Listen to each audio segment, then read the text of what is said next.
Let me begin our presentation. So, we are from Trend Micro KK. We are from the incident response team. Tanaka, Nakaya, and Yamashige, three of us will take turn to speak. So first of all, as shown as a title, what is the legitimate tool? And what are the actual incident cases using those tools? We would like to introduce first. So recently, the targeted ransomware attacks in order to in order to evade the defense mechanisms, there is a tendency to abuse legitimate tools. So when we speak about legitimate tools, there are different kinds.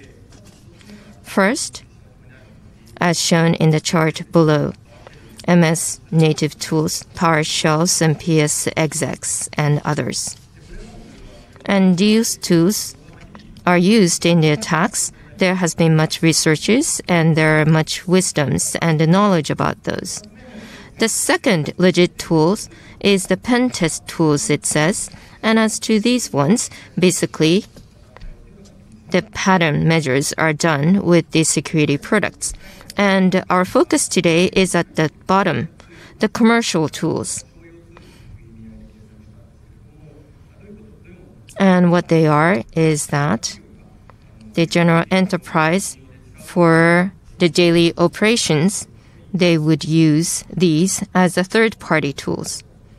And through the incident response, these commercial tools are used in the ransomware attacks. And we actually have the experiences. And when abusing these tools, what will be the IOCs that would be left? We don't have much collection of those, so that's why we had focused on this for the presentation today.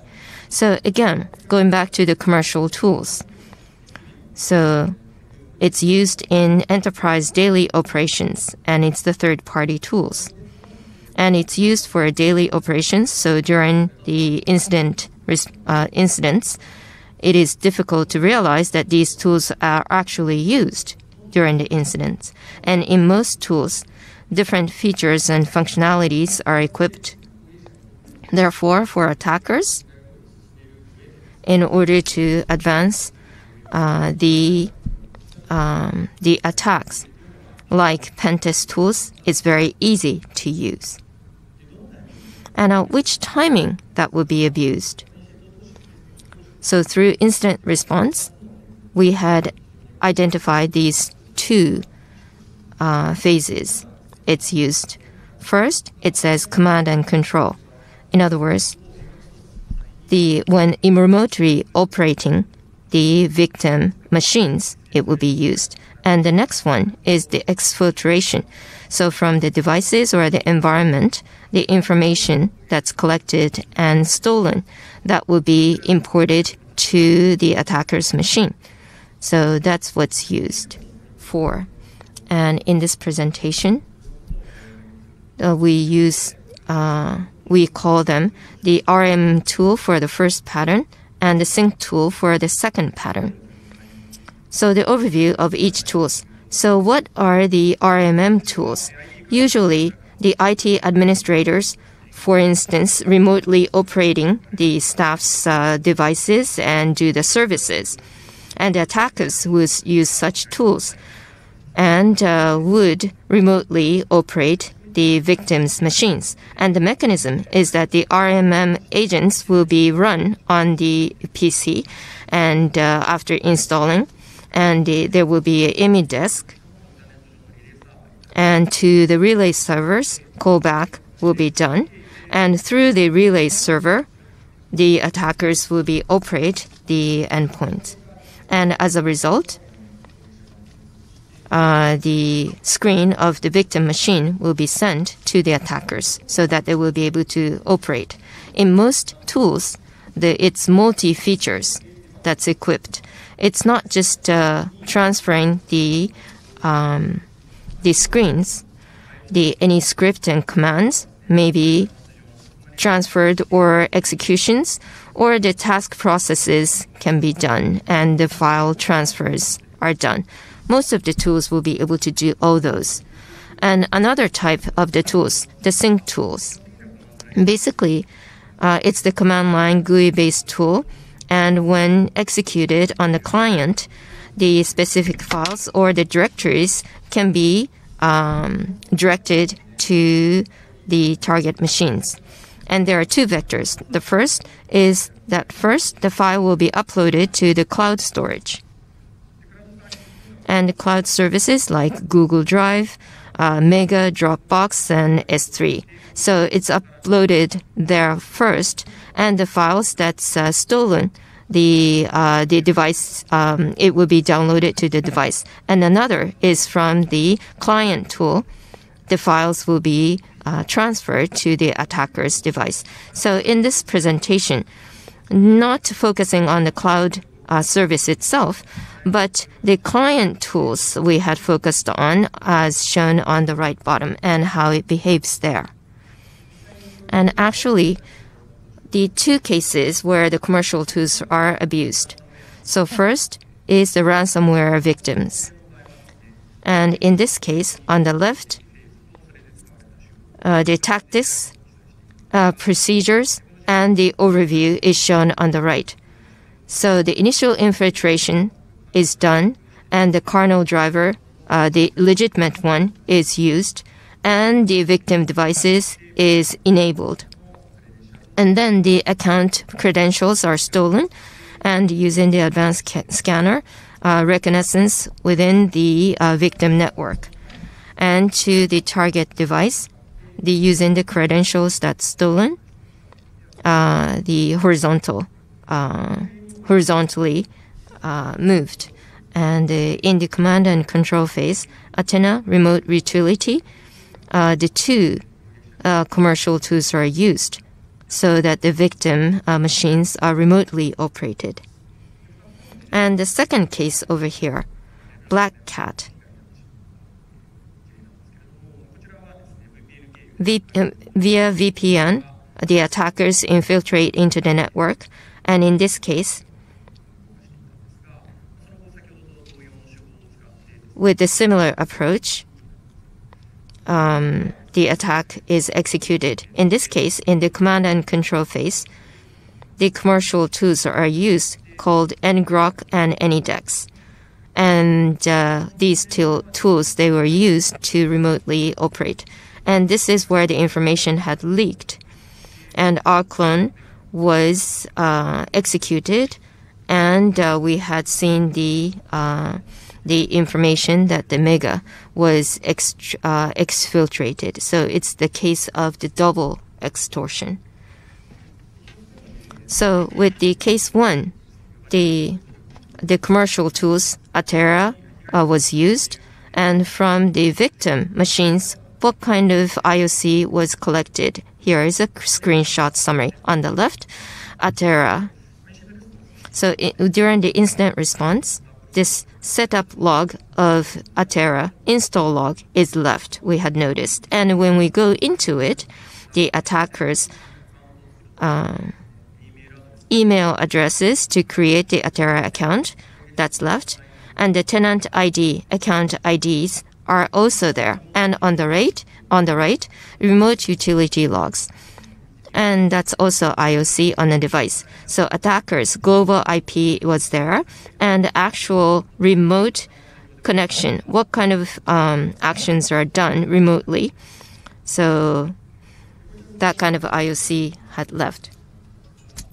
And we did the incident response, and with commercial tools, there are many beneficial logs for responses. So by knowing this, the instance response can be accelerated, and also it can improve accuracy.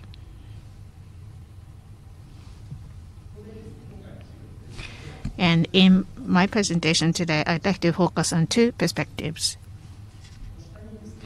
Below, there are 16 commercial tools listed. These are the list of tools that are exploited, and for all the 16 tools, when they are executed on the device or on the environment, what sort of artifacts remain, which is helpful for investigation.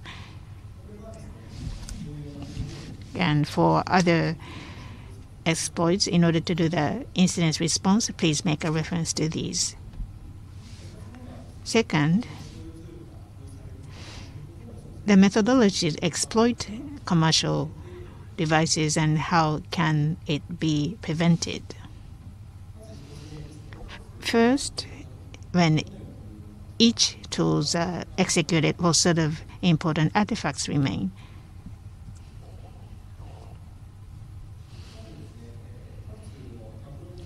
And before talking about individual tools, I'd like to talk about common two main artifacts which are helpful for investigation, and one is SRAM.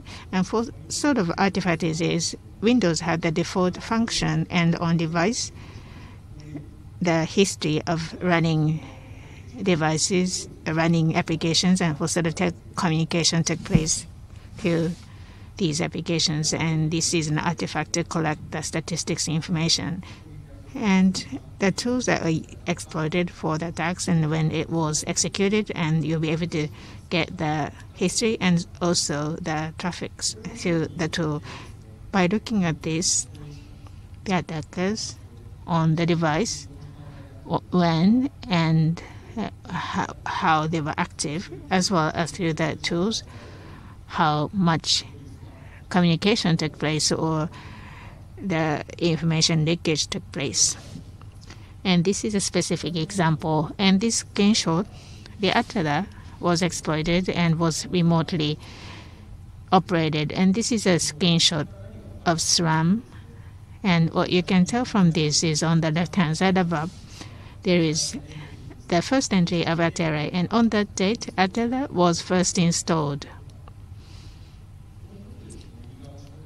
And on the right-hand side, in the box view, Atala, this shows the volume of traffic into columns, and the box shows that the traffic increased dramatically, and this shows that the attacker at that timing was using Atala to operate this device remotely. And by guessing that, you'll be able to take the next initial response. Now I'd like to talk about exfiltration, and for sort of logs is remained in the sync tool. And this is FileZilla, and the data was brought out from the device. And like what I said, that you will be able to tell the first install date, and in case of sync tool, by looking at the volume of data, especially the data that was sent, you'll be able to tell whether the data was taken out from this. You can guess that. And in this case, the second column from the right byte sense says 5.5 gigabyte communication took place. So perhaps the same data is taken out.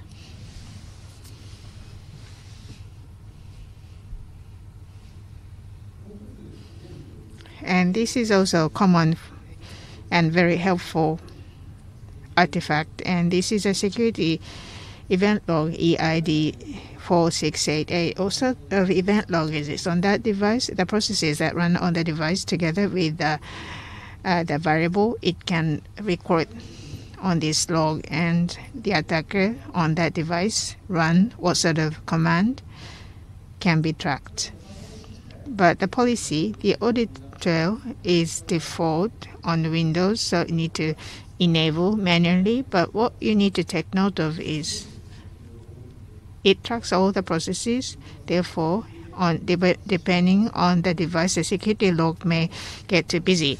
Therefore, if you're going to enable it, please consider whether it is good for your environment. And if you use EDR or audit trail, you'll be able to get the similar data, and you'll be able to use them as alternative as well.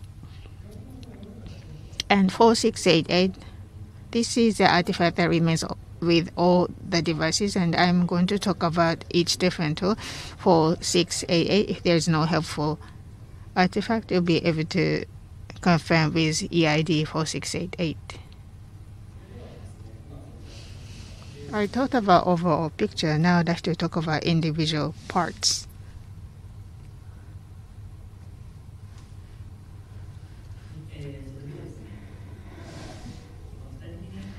Now I'd like to talk about the specific tools, RMM, sync tools executed, and what sort of trail can we track.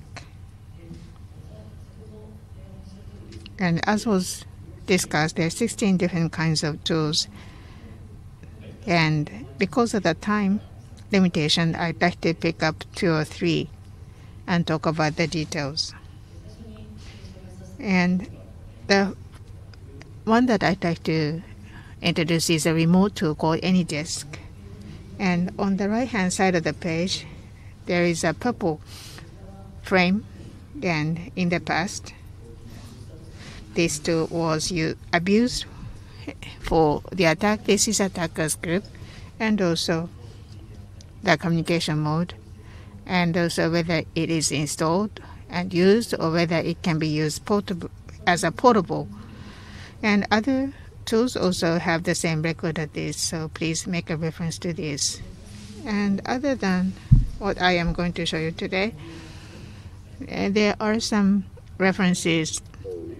So if you'd like to know more details, please refer to that document. And this is AnyDesk that I am going to introduce first. And for Windows version, there is a single implementation file.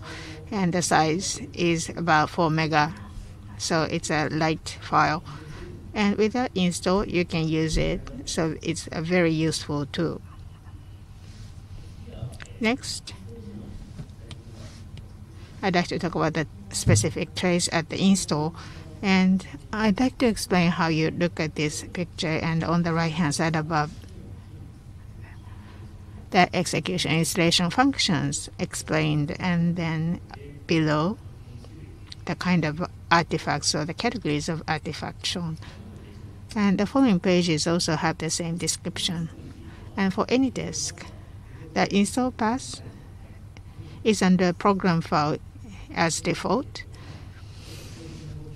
And what is specific in terms of the movement is that on the left-hand side below, if you execute, the gcapi.dll is created, and after the completion, the file is deleted. And so at the timing of the creation of the file, or whether the files are created or not, can be used as the trace for execution. And when they are executed, the config files are created, as you can tell from the right-hand side below. And for AnyDesk, when it is connected from outside, devices have its unique IDs and must be entered, and that's number 1 ID. And also if you execute that, it always connects to relay server, and the domain of the relay server is a relay server that you access at last is also recorded in this file, as you can tell from 2. And as long as when it's installed, limited to that, the event will be recorded here. And next, at the time of install, log as to AnyDesk, the application-specific log file will be created. And install versus portable, where it's generated, and the files will be different. In the file, the connected relay server's domains or the domain-related IP addresses information, where it's accessed, actually, is recorded in the log file. And about the communications, in case of AnyDesk, there are 3 ports that can be used, and any of those 3 can be accessed, and it can be used without any problem. Next, the remote access operation. So as mentioned earlier, AnyDesk, individually, there is an ID to connect. So the same programs from origination to destination is connected, and the ID of the devices to be connected will be entered, and by clicking, the remote control can be enabled. So when connected remotely, this is the chart. As you see over here, the unique logs for this tool, the information will be recorded. And what's important here is that remote origination connection, the any disk ID, or the number 2, the global IP address of the remote machine will be recorded. And finally, number 3, the private IP address of remote machines will be recorded as well.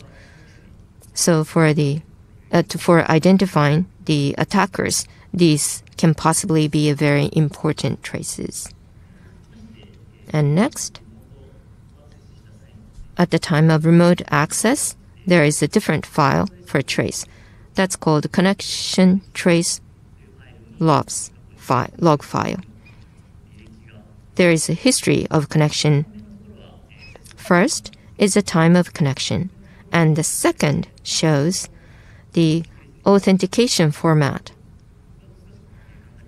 Let me describe it briefly. First, when the request is sent, on the client there will be a pop-up, and whether you would acknowledge that or not. And the client operating and connected, and it shows user. And if not, if the password is entered, there will be a string of password, and when password is stored, and if it's auto-run, then it shows token. On the right, the any disk ID of where it's connected from. So the alias can be set over here. When alias is set, that string will be shown here. Next page also, just the details of what I had just explained. On the right, you see the dialog pop up.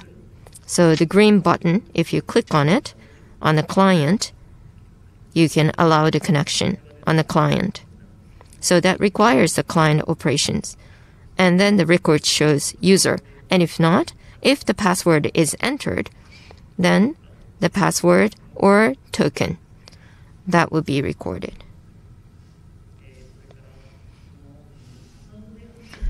When access with password in advance, it needs to be set. In case of any disk, with the administrator's right, with the command line, it can be set up. As to the setup password, it cannot be confirmed with log, but 4688 policy process, at the starting of that event, record can be enabled, and you can see it there. The other logs, when setting the password, the 2 specific logs, the command execution, will be recorded.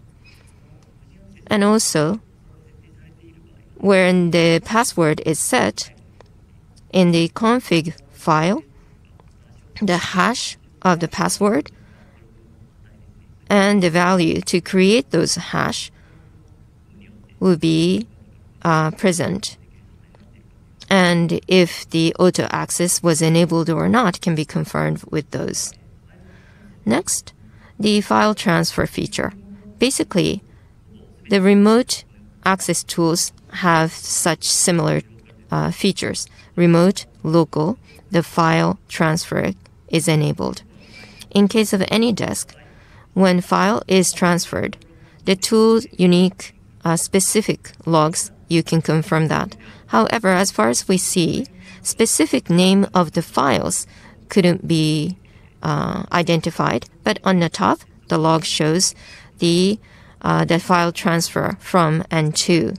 Which file was transferred, it was not known, but the file received will be recorded in the log.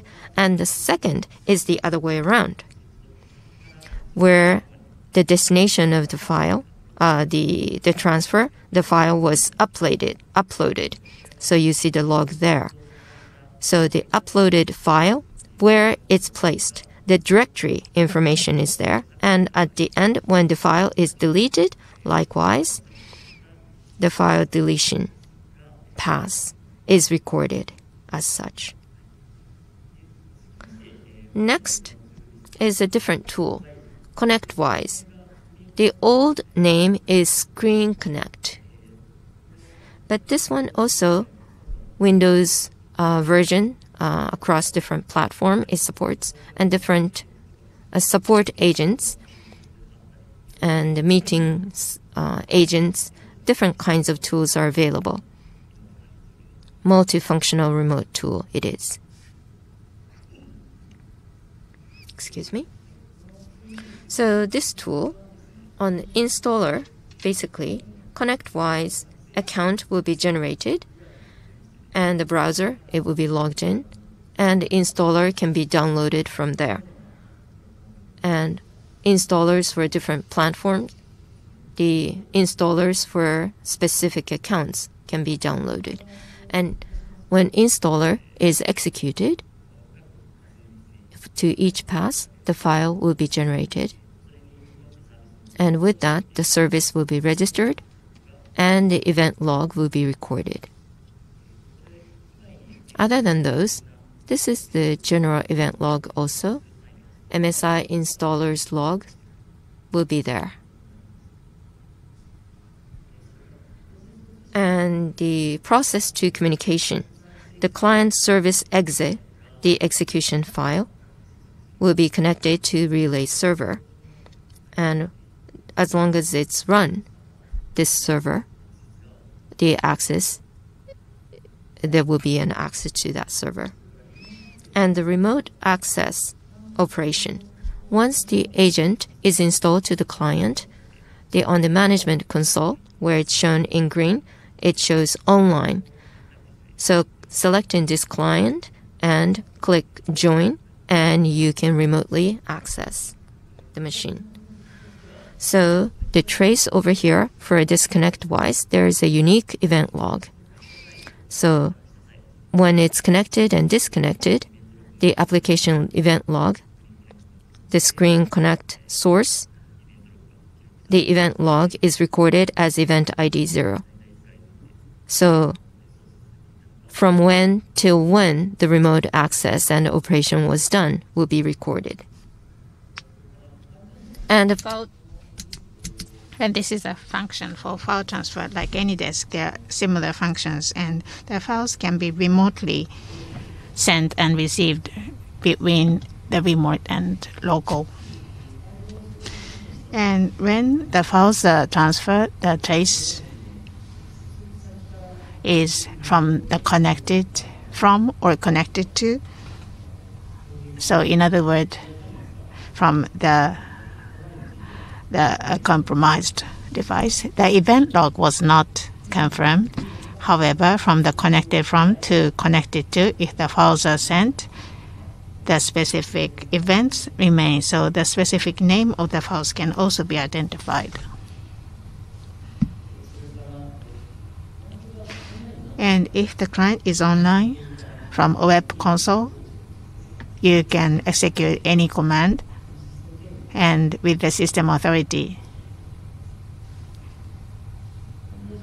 And once the command is executed, the event log, likewise, to the application event log, the record remains, but the command itself is not remaining. So if the size of the command is 6 characters, so the event is recorded as 6. And the specific, if you want to know the specific command, with the audit policy, need to enable log recording in advance. There's another big function on the client device, the list of executed processes and also the software installed can be listed, and also the list of services can also be acquired. And for the process, for services, you'll be able to present, and for softwares, you can instruct and install as well.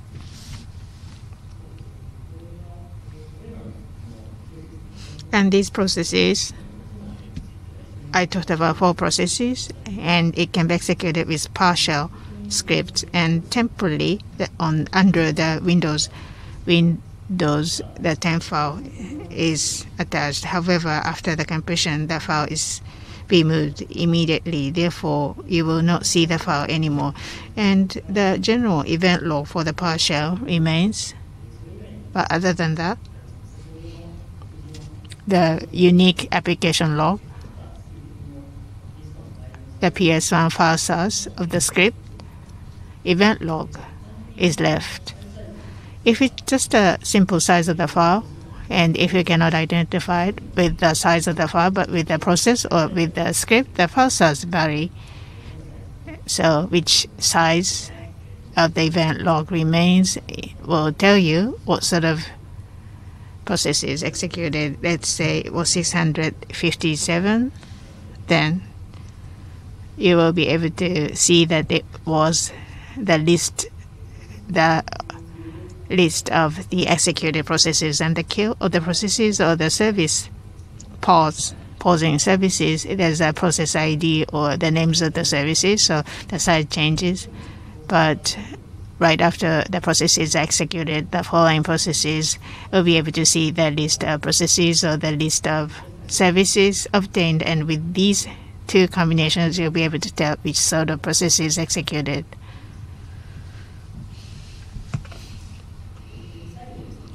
Last but not least, I'd like to talk about Alcon. This is a sync tool. The cloud storage, server, and local will be able to synchronize data with this tool. Normally, with the data backup, it is used. The attacker abuses this tool and from the device to steal the confidential data. And this is a single execution file, so with that install, you'll be able to use Alcon as well. This tool, the specific feature of this tool is that there are many different cloud services that can be aligned together. More than 40 services, it works together. Typical cloud storages are covered. And general protocols, SFTP, and WebDAV, these tools and protocols are also supported. So it is very useful too.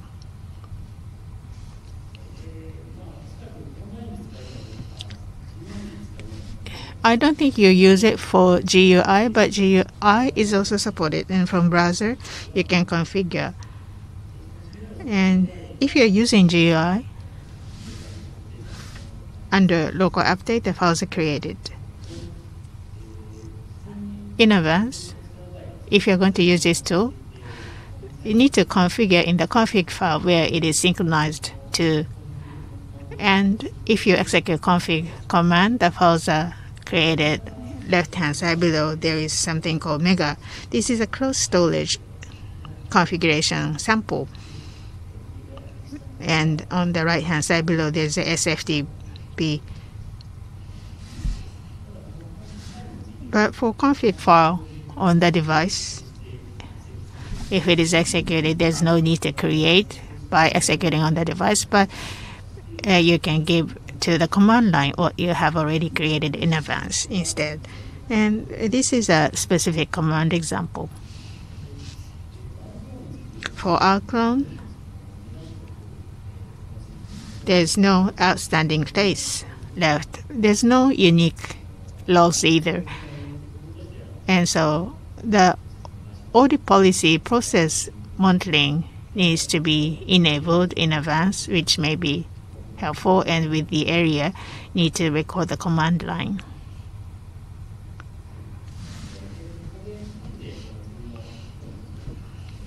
So far, I introduced individual tools.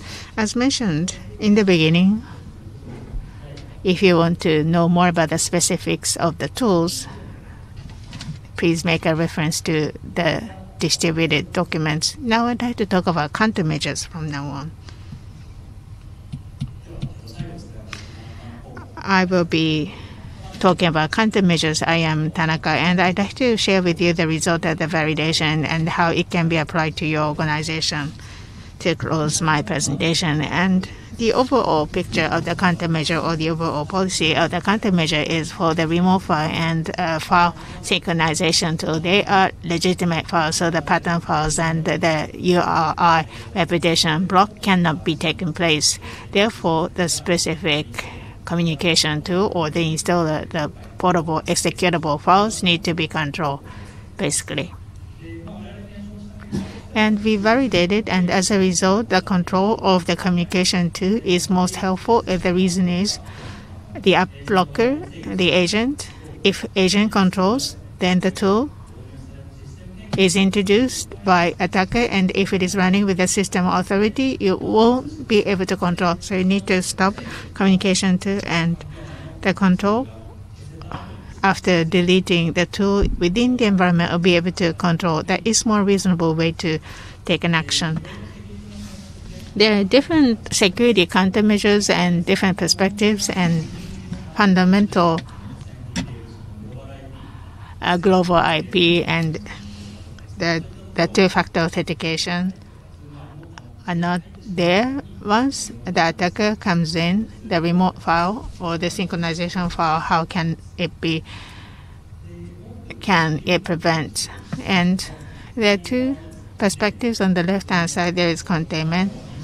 And when the incident is taking place, what sort of actions can you take? The incident responders take this counter containment. And on the right-hand side, before the incident, at the peacetime, what sort of prevention or monitoring takes place? On the left-hand side, from the containment, first of all, if the incident takes the EDR products, and also you do the external investigation, and you'll be able to identify the legitimate tool which is abused, and need to have the configuration and look at the control or the detected values and identify the scope of the attack. And I'd like to talk about a little more detail. And for the investigation of the devices, this is a general topic, but there's a master file table and event log, as well as SkyC and Landscope and other audit trail to see which tool was abused with timeline. And the left, the screenshot below shows the master file and event log. And this is AnyDesk. AnyDesk was installed at what time. It can identify the dates and time, and not just on the devices, but from the communication log you can identify as well. This is just a list of example. And the tool abused is identified, and then on appendix, all the tool's communication path is also shown. And you can make a reference, and if any disk is exploited, you can block the communication to identify the scope of impact in number 3. I am going to talk about the details later with the app locker of the tool for the agent control, the issue from or the product rather than the file names or the product names. Might want to control with something that is hard to be altered as a result of our validation. Last but not least, I'd like to talk about the details of the investigation of timeline, whether attacker did or whether the user was using it, and it happened to be installed at that point of time, since we have such a case. And we need to do the interview and identify that. So this is the actual control screenshot on the left, FortiGate control. On the right, app locker when it's controlled. So as such, where and what kind of control is done, and with such, where there is an impact on operations. So before the incident, the procedures can be validated. And things to be considered as to app locker, the result of the control, it's a local event log, it's recorded too. So the log summary with the syslog, as unless it's used, it's quite difficult. On the other hand, the third party, the security products, or the audit trail tools on the server side, the log will be aggregated. So when you want to see the scope of impact, when it cannot be controlled from the app lockers, that can be confirmed with the scope of communications. So for instance, you have the audit trail tools, and if the log can be aggregated, that can be done first. And another thing to consider in going into details, the issuers and I had mentioned it should be controlled. And when the authentication is eliminated, it can be bypassed. So in the incident response, if the attackers was using the legit tool, we have never seen, but we can anticipate or assume that. And if so, on the right, the security policy, user account, there is a offer with the group policy to evade the bypass. And the proprietary tools or the unauthenticated tools, running on devices that you see often. So you cannot avoid the impact there. And next, when the incident is not happening, most organizations have never experienced the incidents. So what to do with the prevention and monitoring? Let me explain this. So about this, first, the tool usage. Because it's legit tools, if the users are using it for their operations, we should identify them and what's to be allowed and disallowed. As a company, you have to determine. And as to disallowed tools, you need to control them. And when it's detected, there should be an alert. And if anything more, the operational flow to address that should be determined. And first, sorry, it's wordy, the survey of the tool usage. So the communication logs and the audit trail logs, you can investigate and visualize who is using it for what purpose. For private, well, it should be controlled, but for business, if it's needed, maybe it's used for a business, but it's not needed. You need to identify them. And then followed by the second step, determining the allowed and disallowed tools. Act based on that. And if it's to be allowed, there is the application flow and approval flow. And for disallowed tools, it should be uninstalled and removed from the environment. And the control in the disallowed tools, you have to do it right. And when it's used, it should be alerted. And the operational flow to address that should be established as well, if possible. And one of the ideas is shown in this matrix when controlling them. On the horizontal, it's allowed host and disallowed host individually or company-wide, and the host. And depending on the tool classifications, it should be controlled as such. So today, my message, the idea is that the allowed tools, any desk, for instance, it needs to be used at the company. What to do? The idea is that the attackers, in the incident response that we had experienced, they abused the servers. But remote management or the tools, it doesn't run on the server. For the allowed and tools, the server OS is the starting point. That's effective. And the last two, disallowed tool or partially allowed tools, as shown over here. To the disallowed host, the permission should be established. And it's just the tips over here. So the server OS should be monitored first, and then as to the security products, URL filtering category features should be used effectively to control. And also, the pattern files, the detection is difficult, but if it's a EDR product, the command line will be shown as a IOC. So using that, what kind of tools are available in the environment, and when alert, monitoring the EDR or the search feature can be used, and the specific path is established or not, you will be able to confirm. And the summary over here. So today, Yamashige talked about the remote management and file tools, how it's used, and Nakaya talked about the features and characteristics, and the different artifacts were presented. And finally, based on these, how to address those usage I had explained. And next action in the appendix, the communications where it's connected and issues and the name of the products of the tools. There is a list of IOCs you see. So when controlling with the AppLocker, installers and exec, there are different items that needs to be considered.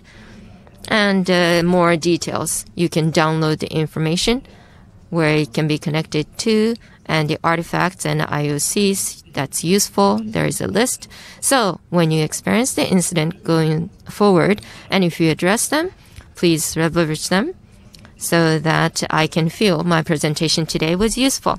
And that's all for our presentation. Thank you very much.